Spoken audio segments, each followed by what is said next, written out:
Olá,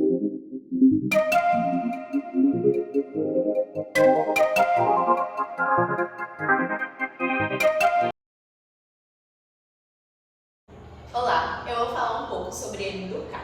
Émile Durkheim foi um importante sociólogo. Ele foi o primeiro professor universitário de sociologia. Além disso, ele contribuiu muito para as ciências empíricas. As suas principais referências foram a Revolução Industrial, a Revolução Francesa, Saint-Simon, Kant, a Lei do Progresso dentro do Iluminismo e o racionalismo.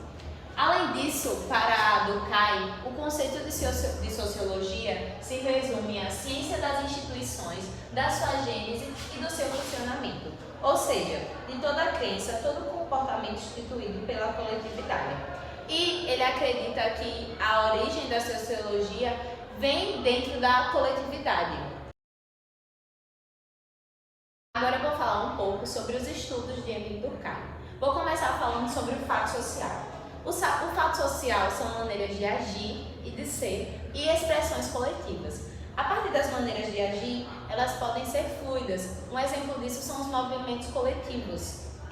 Maneiras de ser já são ações mais cristalizadas. Exemplo disso, regras jurídicas. E também pode ser expressões. As expressões seriam o quê? As representações coletivas. Além disso, Durkheim diz que para você estudar a sociologia, principalmente como uma ciência, é importante você ter 3 focos principais, que é o quê? Tratar fatos sociais como coisa, afastar sistematicamente pré-noções, pré-julgamentos sobre o assunto que irá ser tratado e exprimir a realidade, você não julgar. O fato social ele pode ser dividido em 3 características principais: a generalidade, a exterioridade e a coercitividade. A generalidade é quando atinge o coletivo. A exterioridade é quando acontece independente da ação do indivíduo. E a coercitividade, ela pode ser dividida em 2 tipos, a cultural e a punitiva. A cultural é quando o seu não cumprimento gerará constrangimento ao indivíduo. E a punitiva é quando o não cumprimento gerará multas ou punições. Não será um não cumprimento de leis. Ele também explicou sobre a consciência, que ela pode ser dividida em coletiva e individual. A coletiva é o conjunto de crenças comuns entre membros de toda uma sociedade ou grupo. E a individual é as vontades e gostos subjetivos e singulares de um único indivíduo. Além disso, ele explicou sobre a solidariedade, que pode ser dividida em mecânica e orgânica.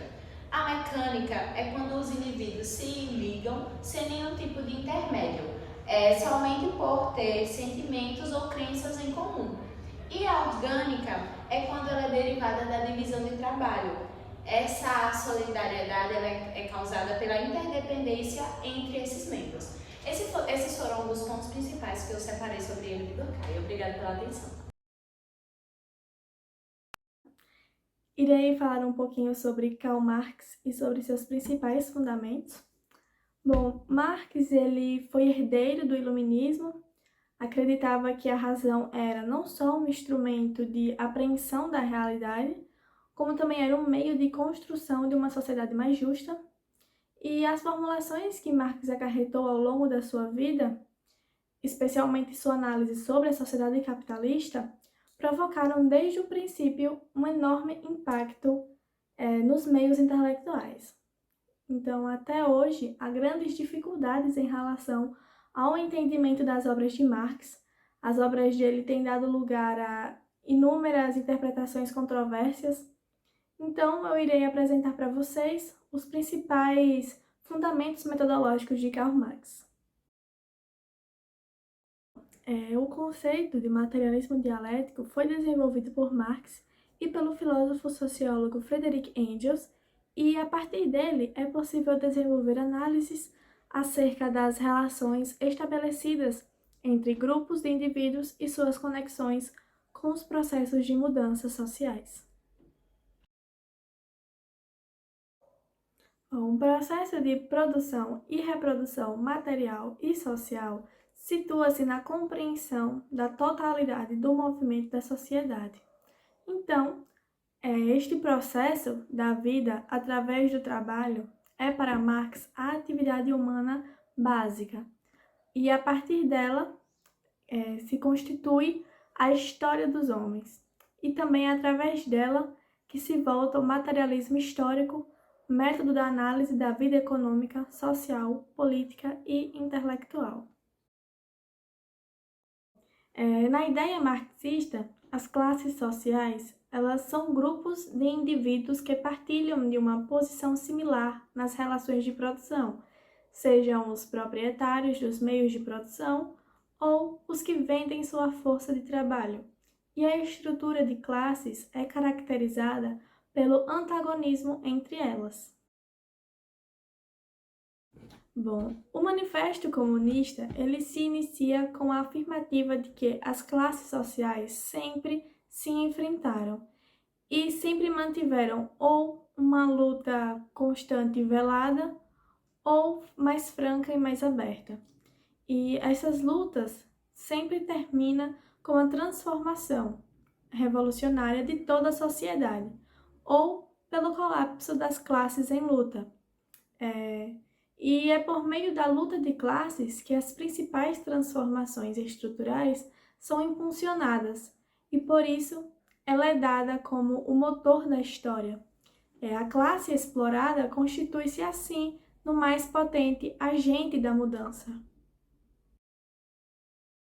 A alienação, para Marx, encontra-se na atividade humana prática, o trabalho. Marx faz referência principalmente às manifestações da alienação na sociedade capitalista. Segundo ele, o fator econômico é o estranhamento entre o trabalhador e sua produção, e seu resultado é o trabalho alienado, condição que se torna independente do produtor, e Marx denomina a alienação em 3 aspectos. O primeiro é o trabalhador relaciona-se com o produto do seu trabalho. O segundo é a atividade do trabalho tampouco está sob seu domínio. Ele a percebe como estranha a si próprio. E a terceira é a vida genérica ou produtiva do ser humano torna-se apenas meio da vida para o trabalhador, ou seja, seu trabalho, que é sua atividade vital, consciente, que se distingue dos animais. Dessa forma, o trabalhador na sociedade capitalista só existe para o capital. Bom, concluindo, a complexidade do objeto que o marxismo procura analisar resultou num rico manancial, tanto de ideias como de equívocos. Além disso, ainda que Marx fosse explicitamente contrário às suas subdivisões dentro das ciências humanas, posteriormente distintas às da área do conhecimento, dessa forma, algumas correntes das ciências sociais retornariam ao materialismo na interpretação de temas presentes na sociedade contemporânea, tais como as consequências da atuação direta do Estado sobre a economia ou sobre a vida privada. Max Weber foi um intelectual, jurista e economista alemão. Ele nasceu ali na segunda metade do século XIX. Para Weber, o ser humano ele é regido pelos seus valores. E diante disso, ele nos traz alguns conceitos, dentre eles o conceito de ação social. Para ele, a ação social só tem sentido se ela tiver como meio o outro, se ela tiver por fim o outro. Weber ele nos destaca alguns tipos de ação social, dentre elas a racional, a por valores afetivas e a ação tradicional. E daí ele dá um contraponto com Durkheim, porque para Durkheim a sociedade é quem molda os seres vivos, os seres humanos. E para Weber não, para Weber o ser humano que muda a sociedade. E no sentido das relações sociais, Weber destaca o conceito da dominação, que para ele, uma dominação legítima, ela se justifica por 3 motivos, seja ele de submissão ou de autoridade, que seriam os motivos racionais, tradicionais e afetivos. E ele também destaca 3 tipos de dominação: a dominação legal, a dominação tradicional e a dominação carismática. Diante de tudo o que foi dito, podemos constatar que a teoria weberiana ela é de fundamental importância para compreender o estado contemporâneo atual, pois através dela a gente pode compreender os movimentos sociais e as relações existentes entre a sociedade.